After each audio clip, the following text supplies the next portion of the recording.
এদিকে পুরো টাইম টেনে নিয়ে তারপরে ওদিকের পোর্শনটা ফিলিং দিয়ে নেওয়া পুরোটা ফিলিং দিয়ে ফের পরেরটা করবো, তারপর টাইমিংটা একসাথে টানা হবে, তাই তো? ঠিক আছে, লিফটের পজিশনটা আগে হয়ে যাক, তারপরে হবে, তাই তো? আর পিছনে ছাড় কতটা দিচ্ছিস এটা?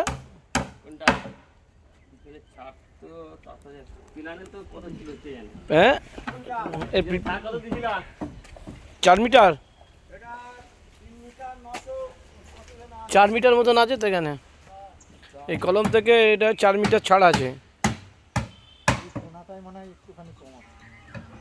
হবে তো। সব মিস্ত্রিরা বলছে যে আমরা সব জানি, আমাদের অসুবিধা হবে না, ইঞ্জিনিয়ার লাগবে না। হ্যাঁ, যার জন্যে হ্যাঁ এখন ভুল হয়েছে, ভুল হবে, ভুলের দিনকে বুঝিয়ে বুঝবে। এই সিসি করতে আসবে যখন দেখবে এ হবে না, আবার বিস্পেটি নিয়ে আয়, বুঝলেন?